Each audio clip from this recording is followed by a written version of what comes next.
Hi, everyone. Welcome back to Whispers of Crime. I'm Hannah, and today's episode is one I found truly difficult to write. Because sometimes, the darkness in our world snuffs out the brightest lights. This is the story of a daughter, a sister, a friend, and a horrific crime that shook a community to its core. This is the story of Ali Kemp.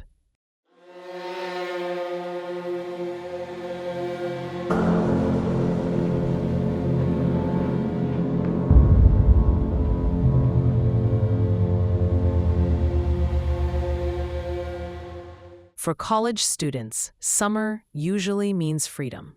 Warm days filled with sunshine, friends, a break from books and exams. For most, it's a time to work part-time jobs, take road trips, and just breathe.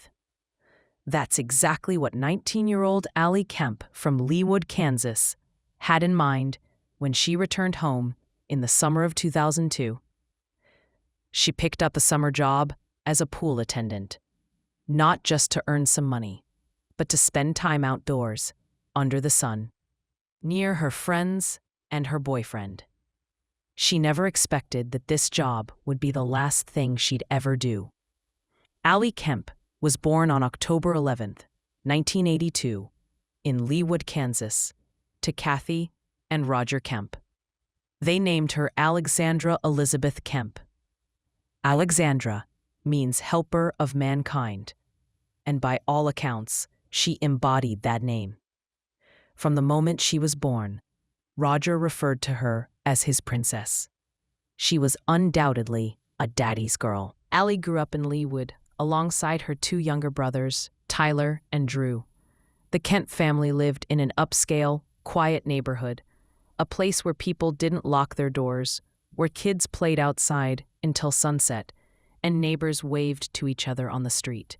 Crime wasn't something that touched this community. Ali was especially close to her grandparents. She lovingly called them Grammy and Gramps. When she was born, they searched far and wide for the perfect gift. And they found it, a Precious Moments Bible. It wasn't just a Bible, but a colorful, child-focused edition filled with illustrations. That Bible became a treasured keepsake Ali carried with her for years.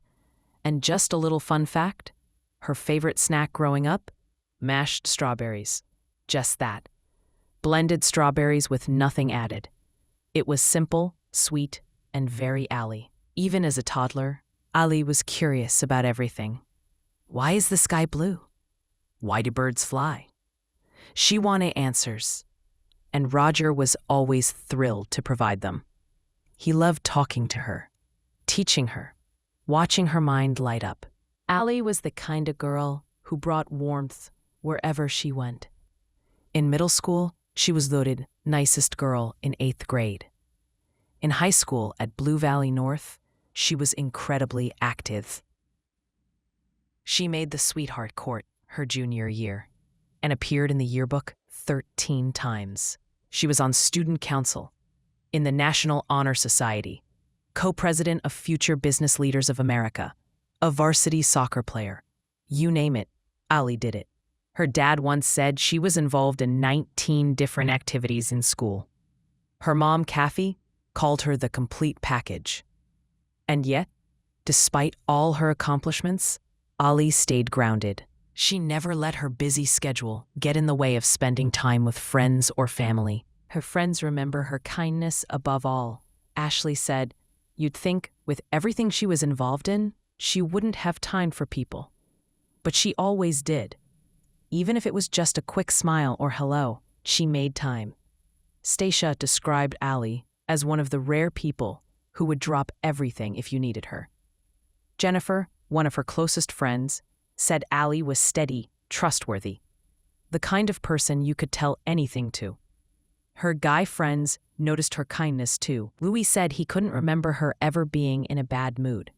Kristen said she was peppy even in the mornings. Isaac said, "Imagine a blinding light in the sky. Now put that in a person." That was Ali. After graduating from Blue Valley North in 2001, Ali brought her brightness to Kansas State University. She joined the Pi Beta Phi sorority and immediately stood out as a leader. Academically, she thrived. She finished her freshman year in the top 10% of her class and was invited into the honors program. She joined the National Society of Collegiate Scholars and was an academic scholar in the School of Human Ecology. She also played intramural soccer and basketball. Even at college, she remained deeply connected to her family. Kathy said Ali called home almost every day. During one visit home, Ali asked her mom to join her and her friends for lunch. Watching her daughter walk across the street, ponytail swinging, dressed casually but stylishly, Kathy felt nothing but pride. Ali had many admirers, but her heart belonged to Phil Howells, her high school boyfriend. They met in gym class during freshman year and were quickly inseparable. Even after going to different colleges, they remained close and talked about a future together. On one Valentine's Day, Phil, despite having no cooking skills, made her a full dinner, even convincing his family to leave the house. The food may have been a disaster, but Ali ate it all with a smile. That's just who she was. In spring 2002, Ali and her friends went to Florida for spring break. One night, sitting around talking, Ali made a comment that stuck with her friends. She said, "If I had to live my life over again, I'd do it exactly the same. No regrets." That confidence, that present-minded joy, her friends admired it. And after what happened next, those words would haunt them forever. After finishing her freshman year at Kansas State University, Ali Kemp came home to Leawood for the summer of 2002. It was supposed to be a season of sunshine, working part-time, and spending quality time with her loved ones. She got a job as a pool attendant at the Foxborough Neighborhood Pool, a small, family-friendly spot that served residents in the Foxborough and Hunters Ridge area. It was the perfect job, close to home, outdoors, flexible hours, and she even got to make the shift schedules, a big bonus. Her boyfriend Phil and her younger brother Tyler were also working there. Everything seemed ideal. Ali was thrilled to be back. Her dad Roger was too. He loved having his daughter home, and friends say he treated her like royalty. His princess in the best and most respectful sense of the word. Roger had worked incredibly hard to provide for his family. After spending years working in a paint pit at Ford Motor Company, 12-hour days, 6 days a week, he eventually put himself through college and co-founded a plastics company. His perseverance built them a beautiful life in Leawood, including a mansion-like home with white pillars, marble floors, and sweeping staircases. But Roger wasn't just successful. He was also incredibly devoted as a father. He coached his kids' soccer and basketball teams, stayed involved in everything, and put his heart into his family. June 18th, 2002, was supposed to be just another day. That morning, Phil opened the pool for the early shift. The weather was a little unusual for summer.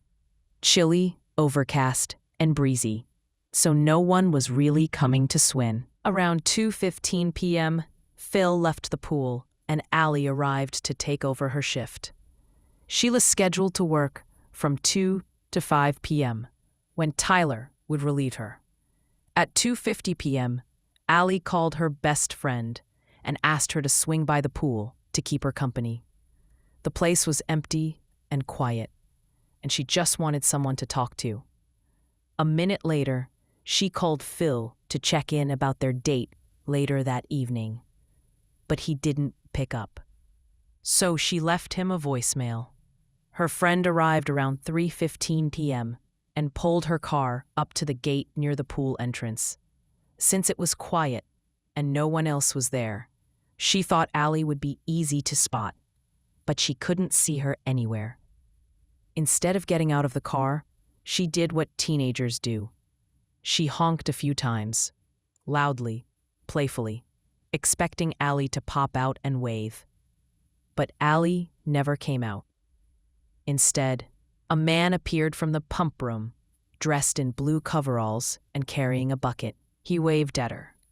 The friend, caught off guard, thought this must be Ali's boss. Embarrassed that she might have gotten Ali in trouble, she quickly drove away. By 5 p.m., Tyler arrived to relieve his sister, but she was nowhere in sight. Ali's car, black Jeep Cherokee, was parked near the entrance. Her phone, bag, water bottle, and belongings were neatly placed on a poolside table. Tyler looked around the pool. Nothing. No one. At first, he wasn't overly alarmed. Maybe she had gone across the street for a snack or forgotten something at home. But something didn't sit right. He walked over to the maintenance board, where every pool attendant marked off their tasks: testing water levels, skimming, straightening chairs. None of Ali's assignments were checked off. Not a single one. That wasn't like her. She was extremely responsible. Now concerned, Tyler called his mom, Kathy, asking if Ali had come home early. She hadn't. That was the moment the family began to worry. At 5:20 p.m., Roger Kemp walked through the front door of their home to find Kathy on the phone. She turned to him and said something no parent ever wants to hear. "We don't know where Ali is." Roger didn't hesitate. He grabbed his keys and sped to the pool, just a mile and a half away. He got there around 5:25 p.m., met by Tyler at the gate. He walked in and saw her things, untouched, neatly arranged, but no sign of Ali. He searched the pool deck. He peered into the deep end. Nothing. He checked the kiddie pool. Empty. He shouted her name. No response. Finally, he stepped into the pump room, a dark, cluttered space filled with pool equipment, barrels of chemicals, hoses, and tools. It was the last place he thought she'd be. But he looked anyway. And then, something caught his eye. A blue tarp crumpled on the ground. From under it, he could see what looked like a leg. He moved closer, and in a moment that would alter the course of his life, Roger Kemp pulled back the tarp and saw his daughter lying there, face down. Her hair was matted with blood. Her body was black and blue. Her shirt and bra had been pulled up around her neck. Her shorts and underwear were missing. There were ligature marks around her throat. Her fingers were broken, her face swollen. Roger gently turned her over. Her skin was cold. He called 911 immediately. The call is devastating to hear, even now. You can listen to it in the police archives. Roger says, "I think my daughter's been murdered. She's not moving. She's got blood all over her." The dispatcher keeps asking him to stay on the line. "Oh, Ali. Oh, honey, stay with me. Ali, come back. Ali, are you there?" It's impossible to imagine the pain of a father discovering his daughter like that. Beaten, brutalized, and left in the dark. Leawood 911, what is your emergency? I think my daughter's been murdered. Okay, why do you think that, sir? Because she's not moving and she's laying in the pool house. How old is she? She's 19. Okay, stay on the phone. And she's got blood all over. She's been raped Okay. over down. Stay on the phone. Do not hang up. I'm going to go ahead and get fire and ambulance on the phone also, okay? I need them here now. Oh, Allie.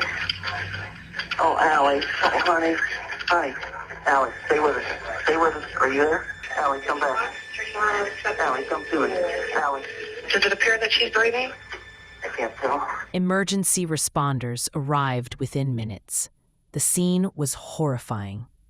One officer later said, in his 35 years of law enforcement, It was the most brutal attack he'd ever witnessed. Ali was covered in deep bruises, wounds, and blood. EMTs couldn't find a pulse, but since rigor mortis hadn't set in, they attempted to resuscitate her. They used a defibrillator, hoping for any sign of heart rhythm. Nothing worked. She was rushed to the hospital, where her family and Phil soon gathered. But after hours of effort, a doctor stepped out and gave them the news. "We did everything we could. I'm sorry, she's gone."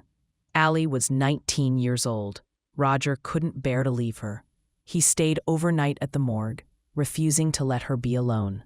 He said, "She needed her father. I wasn't going to leave her." As the shock set in, the investigation began immediately. The Leawood Police Department called in the Kansas City Metro Squad. Over 20 detectives joined the case. Crime scene techs collected Ali's clothing, flip-flops, and blood samples from the floor, walls, and even a tube of antibiotic ointment that had its cap off, possibly stepped on or opened during the struggle. Her belongings, bag, and phone were untouched. She clearly hadn't seen it coming. The pump room looked like a tornado had hit it. Equipment thrown everywhere. It was obvious. Ali fought back. Hard. By the next morning, news of the murder had spread across Leawood. People were horrified, terrified. This kind of thing didn't happen here. Friends and strangers alike came to leave flowers at the pool gate. One friend said, "Everyone knew Ali. She was that kind of person. This shouldn't have happened." And then came the funeral. Just 4 days later, on June 22nd, over 1,400 people packed into the United Methodist Church of the Resurrection to say goodbye.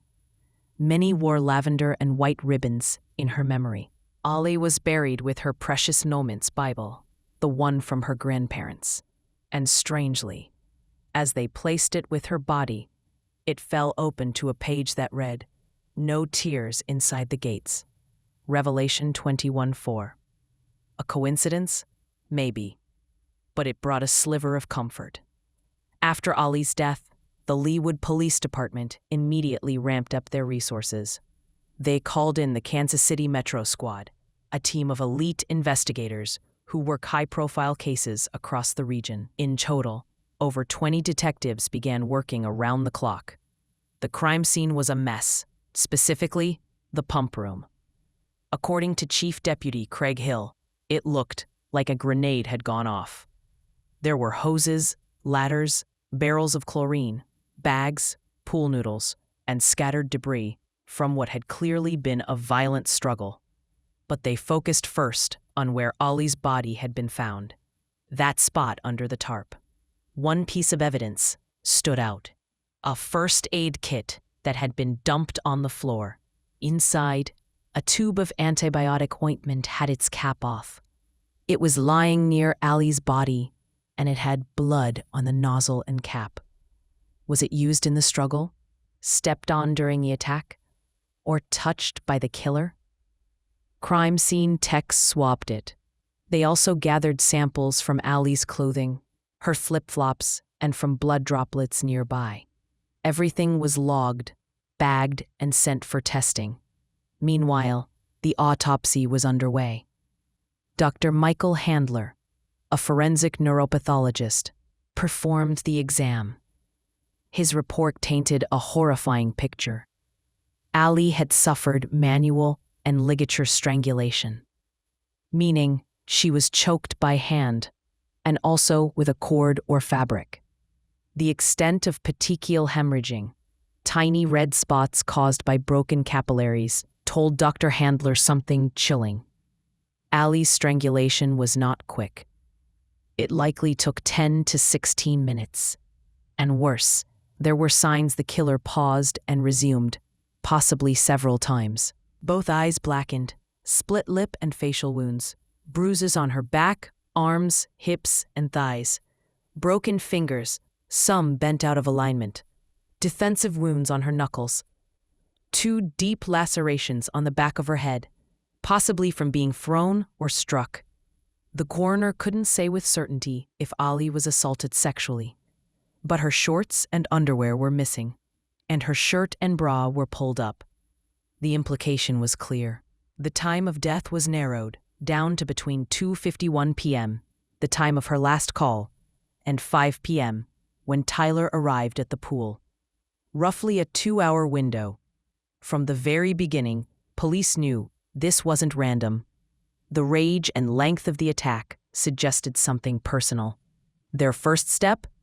Talk to those closest to Ali. Phil, her boyfriend. Roger and Kathy, her parents. Tyler, her brother. And many of Ali's friends and coworkers. Every single one volunteered DNA samples. No hesitation. Phil, no heartbroken, was completely cooperative. He had an alibi. After leaving the Foxborough pool, he'd gone to work at another pool, then spent the afternoon playing video games at a friend's house. His timeline checked out.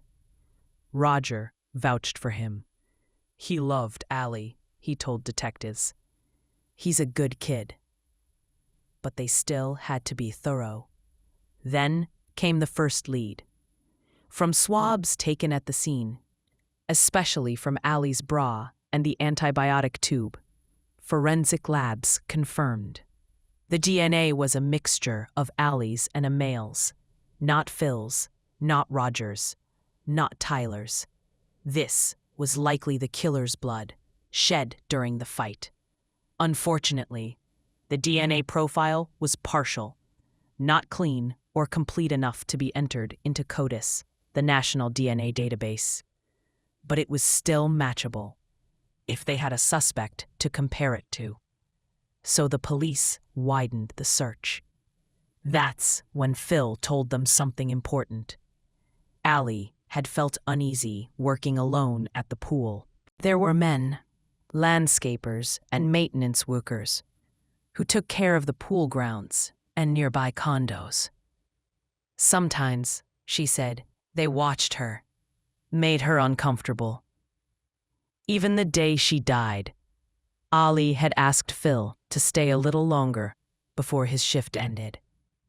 The men weren't around, so she eventually told him it was okay to go. Police brought in all of the landscaping crew for questioning. None seemed to fit the killer's profile. But then came a chilling detail from one of them. The day before the murder, while mowing the grass, they saw a man hiding in the bushes near the pool, carrying either a camera or binoculars. He appeared to be watching the girls sunbathe. And on the day of the murder, the same workers saw a white male driving an early 80s Ford pickup, circling the lot 3 or 4 times before driving off. Now the police had a description, a vehicle, and a pattern of behavior that matched a stalker. It was the first real break. It got even more when Ali's friend, the one who had driven to the pool that afternoon, realized something. The man she saw, the one in blue coveralls, carrying the bucket, who waved at her, that wasn't Ali's boss. She had no idea who he was. Now the police had 2 eyewitnesses, possibly 3, because a group of teenage boys also came forward. They'd seen a man lurking near the pool the day before. Sketch artists worked with each witness to create composite drawings, but the sketches looked nothing alike. One version showed a slim, angular face. The other had a rounder face, looking more average. But both agreed on a few details. White male, mid-30s, tan complexion, wearing blue uniform or coveralls, driving an early 80s tan Ford pickup. The second sketch, created with the help of a forensic artist named Lee Hammond, was the more compelling one.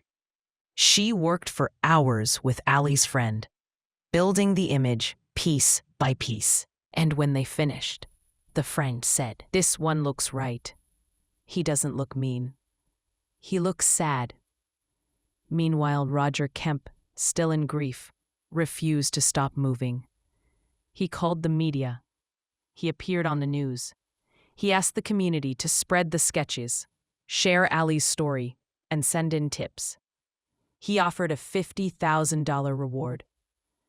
Then, just 6 days after the murder, Roger went on America's Most Wanted. Over 10 million people watched that episode. And it worked. Tips started pouring in. Detectives began fielding hundreds of calls, people claiming they recognized the man in the sketch. A neighbor, a coworker, a customer, even a cousin. But none of them matched the DNA. Still, Roger refused to let go. He said, "You can stay in bed and pull the covers over your head, or you can get out and fight. I'm gonna fight." One of the most compelling tips led police to a man named James Strader. He looked strikingly similar to the second sketch. He owned a tan Ford pickup, and he had a record of violent behavior. When detectives showed up at his home, James cooperated. He claimed he'd been at work during the time of Ali's murder. His boss backed him up, said James had been with him all day. It seemed like a solid alibi. But detectives wanted to be sure. Inside James's truck, they found a pair of women's underwear, what looked like blood on a seat, and a journal that contained this line: "I am the devil's child. Maybe I won't get caught, but if I do, I'll kill myself." Red flags were everywhere, but when tested, the underwear didn't belong to Ali. The stain wasn't blood, and the DNA didn't match. Another lead, another disappointment. Back at the station, one detective made a sobering calculation. In the U.S., over 340,000 murders had gone unsolved in the last 50 years. Once a case goes cold, chances of solving it drop to less than 30%. Roger knew this, and he refused to let that happen. After a year of false leads and dead ends, Roger Kemp was still fighting. While detectives worked tirelessly behind the scenes, Roger remained the public face of the investigation. He went on news broadcasts, gave interviews, and pleaded for help. But he wanted more. One day while driving, Roger noticed something that sparked an idea: billboards. Thousands of people saw them every day. Why not use them to catch a killer? He pitched the idea to detectives. They'd never heard of anyone using billboards to solve a murder. But they agreed it couldn't hurt. The problem? Cost. A billboard campaign in the Kansas City area ran about $12,000 per month, plus thousands to print the signs. Roger didn't care. He would find a way to pay for it. But then something incredible happened. A local advertising company stepped in and offered to donate the space for free. And soon, the highways were lined with them. A composite sketch, a photo of Ali, a picture of a beige Ford pickup. Big red letters, "Do you know him?" And at the bottom, "Wanted for questioning, 50,000 reward." The billboards were impossible to miss. People saw them on Interstate 70, I-35, and US 71. Within days, the tips exploded again, and one of those tips would finally change everything. A caller said, "The guy in the sketch looks just like Ted Hoover. He owns a pool cleaning company, and he drives a truck just like that one." At first, police couldn't find any solid records of a Ted Hoover in the area. But then, a second call came in, with an address. Detectives went straight to the house. Ted answered the door. He was calm at first. When they asked about his work, he admitted, yes, he serviced pools. And yes, he knew the Foxborough neighborhood. But When the topic turned to Ali Kemp, everything changed. He said he didn't remember where he was the day she was killed. He claimed he had never been to that pool. And when asked to provide a DNA sample, he said he wanted to talk to his lawyer first. Then he vanished. Days later, police called his lawyer to arrange a sample. But the lawyer said Ted had skipped town. Rumor was he'd gone to Florida. That raised alarms. You don't run unless you have something to hide. Then another tip came in. Someone believed Ted Hoover had actually moved to Connecticut, possibly with a girlfriend. Police tracked the address and got confirmation from postal workers that a man matching Ted's description was living there, but not under the name Ted Hoover. He was ghetto male as Benjamin Appleby. Detectives searched the name and found a match. Appleby had a criminal record, and his mugshot looked strikingly similar to the sketch. His history was dark. As a teenager, he had stolen beer, dropped out of school, and committed armed robbery. In one case, he pointed a gun at a convenience store clerk and pulled the trigger. The gun didn't fire. Soon after, he was arrested for indecent exposure in front of women in public. A court-ordered therapist noted that Appleby showed little remorse, was at high risk to reoffend, had a lack of understanding of boundaries, was emotionally immature but intelligent. Over the next few years, he was arrested again for burglary, sexual battery, and more indecent behavior. Each case told the same story: escalation. Eventually, he served time, but was released just a year before Ali's murder. And now, he was hiding under a fake name. Police in Connecticut moved fast. On November 8, 2004, they arrested Benjamin Appleby at the house he was living in. When they pulled him over, he reportedly said, "You might as well cuff me now. I'm wanted." He didn't fight extradition. He was calm, almost resigned. Leawood detectives flew out to Connecticut to confront him. What happened next was brilliant. Knowing they might only get one shot at a confession, detectives set the stage. They prepped a room with props, like something out of a movie. On the wall, they built a giant bulletin board covered in crime scene photos, Ali's obituary, aerial shots of the pool, a printed copy of the composite sketch, and in the center, a photo of Benjamin Appleby. They placed two massive binders on the table with Appleby's name on them, to make it look like they had overwhelming evidence. He was brought in, read his rights, and sat down. At first, he denied everything. "I wasn't there. I didn't know her. I've never been to that pool." Then, they moved him to a staged room. And the moment he saw it, the photos, the sketch, the giant image of his own face next to Ali's, he cracked. He stared at the wall and then said, "Okay, I lied. I was at the pool. I just remembered." Detectives leaned in. This was it. Appleby claimed he'd gone there to offer pool maintenance services. He said he saw Ali and thought she was cute. He said he just wanted to talk to her. Then he admitted, "She went into the pump room. I followed her in." According to him, she wasn't receptive. When she tried to walk around him, he grabbed her. Detectives asked, "You wanted to have sex with her, didn't you?" Appleby, "I wanted to hit on her." Then silence. Can you go ahead and tell us what you remember? What happened that day? I went in there with the intentions of looking at the pool to get to business. She was in the pump. She was in the pump room doing something with the pump. And you wanted to have sex with her, right? I wanted to hit on her. You know, she was an attractive young lady.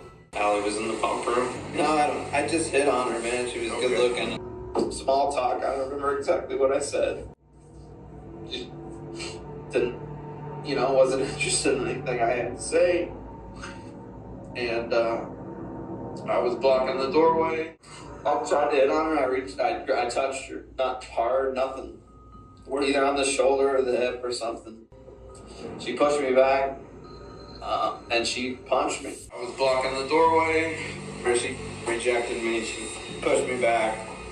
I just lost it. I hit her back. I hit her in the face, I think. I don't know how many times I hit her. Took her clothes off with the intention of trying to have sex with her. And what happened? I strangled her, I guess. You said she was strangled. I know I strangled her. I don't know what I strangled her with. And I don't know why I did it. I don't know why I did it. I killed her. And I laid it on. I just laid it on her. I didn't want anybody to find her like that. I didn't think she was dead. He didn't say what happened next, but he didn't need to. They had the confession. They had the DNA. They had the match. 2 years of heartbreak, work, and unwavering persistence finally paid off. His arrest in Connecticut and confession in Kansas. Benjamin Appleby was charged with first-degree murder in the death of Ali Kemp. He was extradited back to Johnson County, Kansas, and held without bail. By now, his name was all over the media, and the people of Leawood wanted answers. The prosecution team, led by District Attorney Paul Morrison, began building their case. They had Appleby's confession, eyewitness accounts, DNA evidence from Ali's bra and the first aid tube, his flight from Kansas, which implied guilt, and a pattern of prior sexual aggression. Still, Appleby entered a plea of not guilty. He later tried to recant his confession, claiming it had been coerced. He said detectives had pressured him, that he'd only said what they wanted to hear. But the judge didn't buy it. In June 2005, nearly 3 years after Ali's murder, the case went to trial. The courtroom was packed.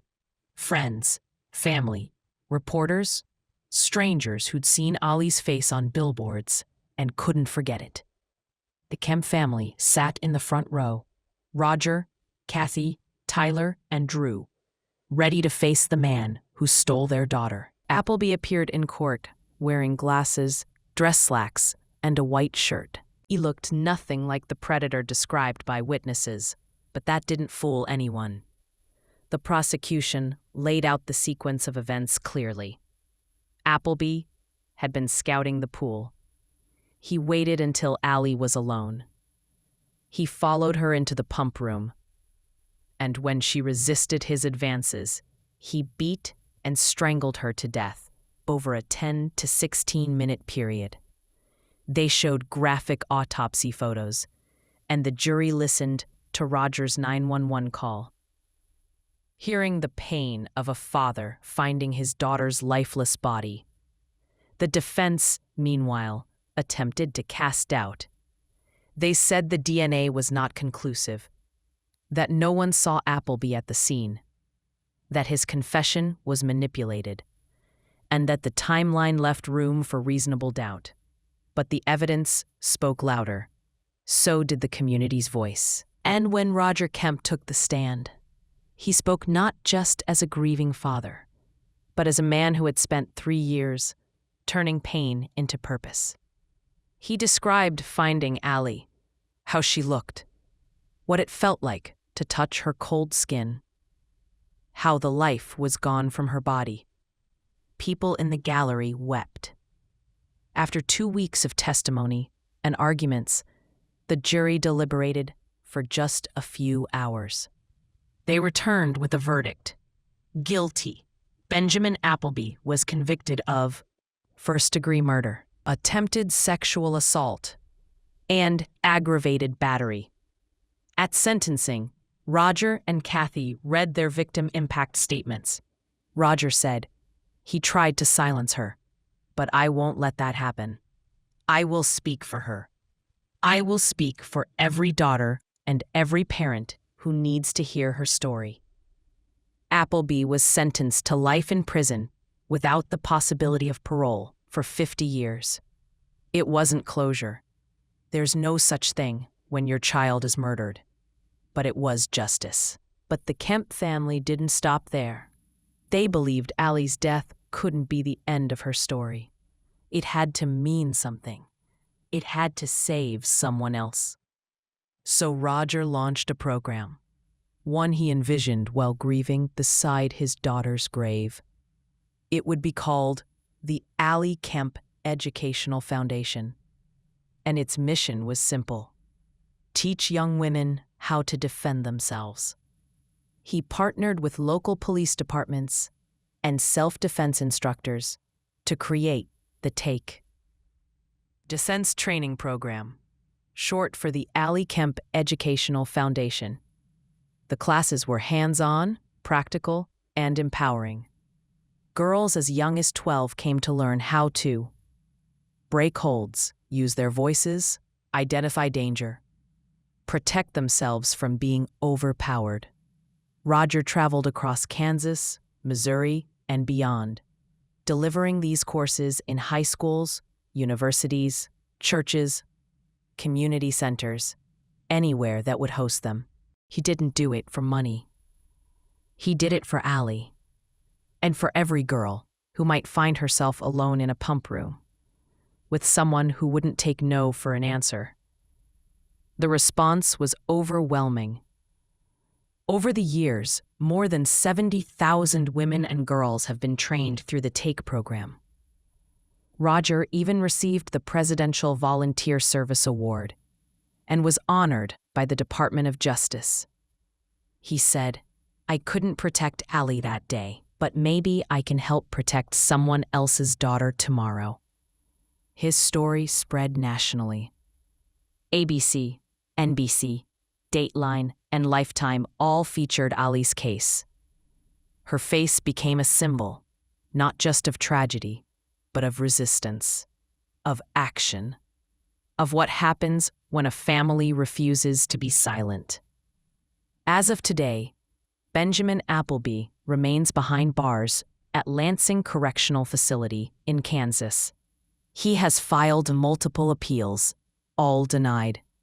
He will likely spend the rest of his life in prison, but what matters more is this: Ali Kemp's light didn't die in that pump room. It moved, it grew, and it shines through every girl who walks away from a TAKE class with her head higher, her voice louder, her sense of power restored. After the trial, and after Benjamin Appleby was locked behind bars, most people thought the story was over. But for Roger and Kathy Kemp, the end of the legal battle was just the beginning of something much bigger. They had spent 2 years chasing a killer, and the rest of their lives, they decided, would be about empowerment. Roger became more than a grieving father. He became a national advocate for self-defense, victim advocacy, and violent crime prevention. He traveled across the country. He spoke to reporters, stood on stages, and met with government officials. Wherever he went, he carried Ali's story with him. He once said, "If I have to tell the story of how I found her body 100 times, I will. If it saves one girl's life, then it's worth it." The TAKE Defense Foundation grew fast. Within just a few years, they were training thousands of women annually, from all walks of life. Roger partnered with Adidas to provide athletic gear for students. He worked with police departments and school districts to integrate safety training into student programs. The Kemp family even raised funds to build a dedicated training facility, named Ali's Room, where girls could come year-round to learn how to defend themselves. The mission expanded beyond Kansas. Classes were held in Missouri, Colorado, Oklahoma, Texas, Florida, and eventually online allowing girls anywhere to access the training. Every time a girl blocked a punch, broke a hold, or raised her voice, instead of shrinking away, Ali lived on. In 2007, Roger helped push a bill through the Kansas legislature to increase funding for DNA testing, allowing investigators to process more cold cases and backlogged rape kits. The bill passed unanimously. Later that same year, a new task force was formed in Kansas City to improve collaboration across county lines in missing persons and homicide investigations. And when the Department of Justice honored community leaders, Roger Kemp stood among them. He never stopped, not even when, in 2014, he was diagnosed with cancer. Not when treatment made him weak, not when the grief came rushing back. He still showed up. He still told Ali's story. The true crime community also embraced her legacy. Documentaries were made. Podcast hosts discussed the case. Law students studied the trial as a turning point in how forensic evidence could be used with media pressure. And the billboard campaign, once seen as a risky move, became a model for community-driven criminal investigations. In 2010, the FBI launched its own digital billboard initiative, citing the success of local efforts like the one in Ali's case. But the most powerful part of Ali Kemp's legacy, it's not in the courts, not in the laws, not even in the training manuals. It's in the voices of the girls she's still saving. One young woman, Sierra, 19, attended a TAK self-defense class in 2018. She said she'd never been in a dangerous situation, but wanted to be ready just in case. A year later, while jogging, she was grabbed by a stranger near a park trail. She screamed, stomped on his foot, threw her elbow back, just like she was taught, and ran. She said later, "Ali saved me. I don't even know her, but she saved me." There are hundreds of stories like that. Some public, some never told. But they exist. Quiet, fierce testaments to the ripple effect of a life cut short, but not erased. Kathy Kemp, Ali's mom, keeps a journal of every thank you letter they've received. It sits on a shelf in Ali's room. Each letter begins the same way. "Dear Mr. and Mrs. Kemp, I just wanted you to know." And then the stories pour out. Girls who fought off attackers. Girls who found confidence. Girls who told their friends. Girls who never forgot. Ali is not forgotten. In 2022, 20 years after Ali's murder, the city of Leawood held a candlelight vigil in her memory. Over 500 people attended. Friends, classmates, neighbors. Some brought children who weren't even born when Ali was killed, but who had learned her story. Roger lit the first candle. He said, "Ali's not here in body, but she's here in every flame. She's in every voice that says no. Every girl who walks away when someone tells her she can't fight back. She's here." Benjamin Appleby filed his 5th appeal in 2023. It was denied. He remains in maximum security prison, with no possibility of parole until at least 2052. He's tried to change his name. He's tried to shift blame. He's tried to disappear inside the system. Though we don't let that happen here. Not on this podcast. Not on this channel. Not while her name is still whispered in gymnasiums, classrooms, courtrooms, and now, your ears. This was the story of Ali Kemp, a daughter, a sister, a friend, and a fighter. Even when she never got the chance to throw a final punch. She left behind more than tragedy. She left behind a movement. And we were all meant to hear her voice.